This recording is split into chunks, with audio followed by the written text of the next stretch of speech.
For his first try at the android Polakov, Rick stopped off at the offices of the Bay Area Scavengers Company. "I'm looking for an employee of yours," he said to the severe gray-haired switchboard woman. The Scavengers building impressed him, large and modern, and held a good number of high-class purely office employees. The deep piled carpets, the extensive genuine wood desks reminded him that garbage collecting and trash disposal had since the war become one of Earth's important industries. The entire planet had begun to disintegrate into junk, and to keep the planet habitable for the remaining population, the junk had to be hauled away occasionally, or as Buster Friendly liked to declare, Earth would die under a layer of not radioactive dust, but of kipple. "Mr. Ackers," the switchboard woman informed him. "He is the personal manager."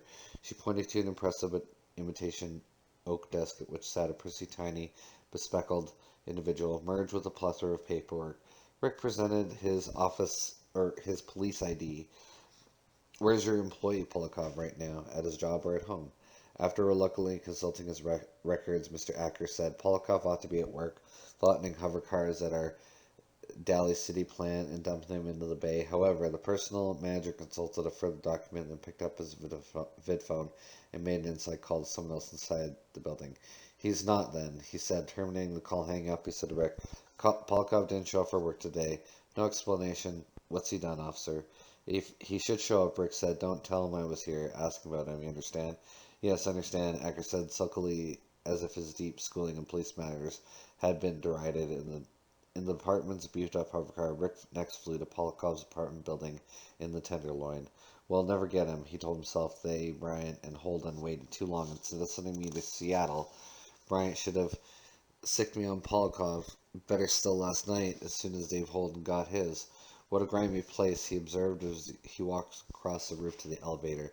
Abandoned animal pens encrusted with months of dust, and in one cage a no longer functioning false animal, a chicken. By elevator, he descended to Polakov's floor, found the hall unlit like a subterranean cave.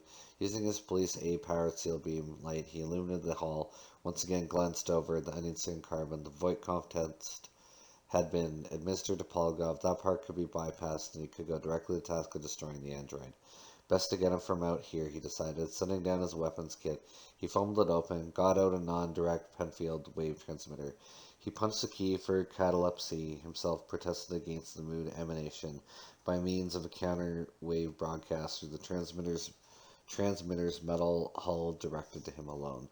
"They're now all frozen stiff," he said to himself as he shut off the transmitter. "Everyone human and Andy alike in the vicinity. No risk to me. All I have to do is walk in, laser him, assuming of course that he's in his apartment, which isn't likely." Using an infinity key, which analyzed and opened all four of his locks known, he entered Polakov's apartment, laser beam in hand. No Polakov, only semi-ruined furniture, a place of kipple and decay. In fact, no personal articles. What greeted him consisted of unclaimed debris, which Polakov had inherited when he took the apartment, and which in leaving he abandoned to the next, if any, tenant. "I knew it," he said to himself. "Well, there goes the first $1,000 bounty, probably skipped all the way to the Antarctic Circle. Out of my jurisdiction, another bounty hunter from another police department will retire Polakov and claim the money. On, I suppose, to the Andes who haven't been warned, as was Polakov, on to the Luberluft." Back again on the roof in his hover car, he reported by phone to Harry Bryant. No luck on Polakov. Left probably right after he lasered Dave. He inspected his wristwatch. "Want me to pick up Kadali at the field? It'll save time, and I'm eager to get started on Miss Luft." He already had the poop sheet on her laid up for him and had begun a thorough study of it. "Good idea," Bryant said, "except that Mr. Kadali is already here. His Aeroflot ship, as usually says, arrived early. Just a moment. An invisible conference. He'll fly over and meet you where you are now." Bryant said, returning to the screen. "Meanwhile, read up on Miss Luft, an opera singer allegedly from Germany, at present attached to the San Francisco Opera Company." He nodded in reflective agreement, his mind on the poop sheet. Must have a good voice to make connections so fast. "Okay, I'll wait here for Gadali." He gave Bryant his location and rang off. "I'll pose as an opera fan," Rick decided as he read further. "I particularly wouldn't like to see her as Donna Anna and Don Giovanni. In my personal collection, I have tapes by such old greats as Elizabeth Schwarzkopf and Lotta Lemon and Lisa Della Casa. That'll give us something to discuss while I set up my Voight-Kampff equipment." His car phone buzzed. He picked up the receiver.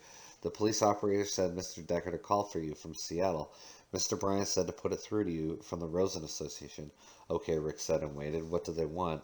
He wondered as far as he could discern the Rosens already proven to be bad news and undoubtedly would continue so, whatever they intended.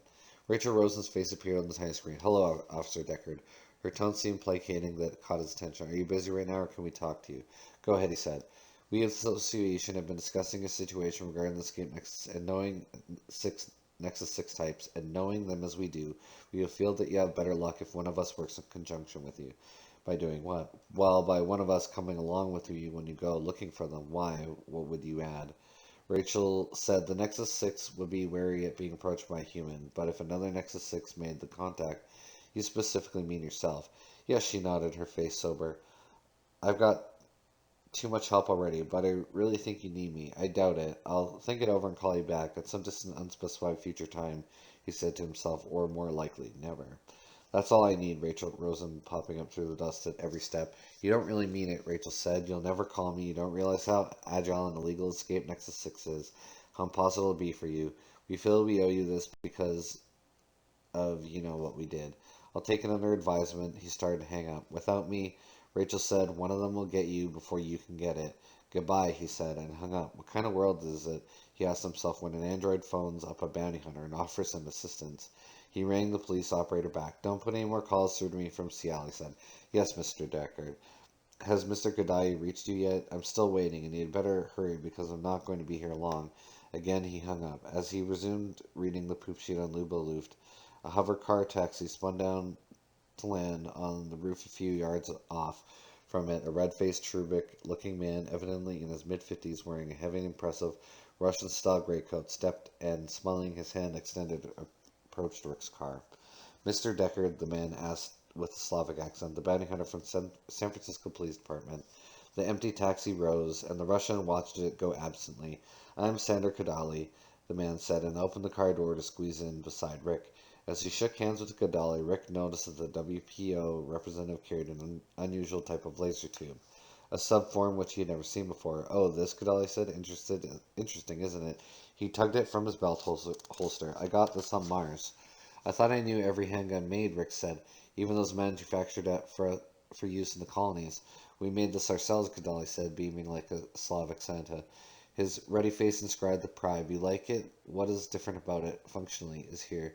Take. He passed the gun to Rick, who inspected it expertly by ways of years of experience. How does it differ functionally? Rick said, asked, as he couldn't tell. Press the trigger. Aiming upward out the window of the car, Rick squeezed the trigger of the weapon. Nothing happened. No beam emerged. Puzzled, he turned to Kadali. The triggering circuit, Kadali said cheerfully, isn't attached. It remains with me. You see, he opened his hand and revealed the tiny unit, and I can also direct it within certain limits, irrespective of where it's aimed. You're not Polgov, you're Kadali, Rick said. Don't you mean that the other way around? You're a bit confused. I mean, you're Polakov the android. You're not from the Soviet police. Rick, with his toe, pressed the emergence button on the floor of his car. Why won't my laser tube fire? Kadali Polakov said, switching on and off the miniaturized triggering and aiming device which he held in the palm of his hand. A sine wave, Rick said, that phases out laser emanation and spreads the beam into ordinary light. Then I'll have to break your pencil neck. The android dropped the device and with a snarl grabbed him with both hands for Rick's throat. As the android's hands sank into his throat, Rick fired his regulation issue old-style pistol from its shoulder holster. The 38 Magnum slug struck the android in the head and its brain box burst. The Nexus 6 unit which operated it blew into pieces. A raging mad wind which carried through the car, bits of it like radioactive dust itself whirled down on Rick. The retired remains of the android rocked back, collided with the car door, bounced off, and struck heavily against him. He found himself struggling to shove the twitching remnants of the android away. Shakily, he at last reached for the car phone, called into the Hall of Justice. Shall I make my report? He said. Tell Harry Bryant that I got Polakov. You got Polakov? He'll understand that, will he? Yes, Rick said, and hung up. Christ, that came close, he said to himself. I must have overreacted to Rachel Rosen's warning. I went the other way and almost finished me, but I got Polakov, he said to himself. His adrenal gland, by degrees, ceased pumping its several secretions into his bloodstream. His heart slowed to normal. His breathing became less frantic, but he still shook. Anyhow, I made myself $1,000 just now. he informed himself, so it was worth it, and I'm faster to react than Dane Holden. Of course, however, Dave's experience evidently prepared me. That has to be admitted. Dave had not had such warning. Again picking up the phone, he placed a call to his apartment, to Iran. Meanwhile, he managed to light a cigarette, and shaking had begun to depart. His wife's face, on with the 6-hour self-accusatory depression which he had prophesied, manifested itself on the vidscreen. Oh, hello, Rick. What happened to the 594 I dialed for you before I left? Please acknowledge, pleased acknowledgement of. I redialed as soon as you left. What do you want? Her voice sank into Gerona despond. I'm so tired, and I just have no hope left of anything, of our marriage, and you possibly getting killed by one of those Andys. Is that what you want me to tell you, Rick? That's an Andy got you. In the background, the racket of Buster Friendly boomed and brayed, eradicating her words. He saw her mouth moving, but heard only the TV. Listen, he broke in. Can you hear me? I'm on to something. A new type of android that apparently nobody can handle me. I've retired one already, so that's a grand start to start with. You know what we're going to have before I'm through? Iron stared at him sightlessly. Oh, she said thoughtfully. I haven't said yet. He could tell now her depression this time had become too vast for her even to hear him. For all intents, he spoke into a vacuum.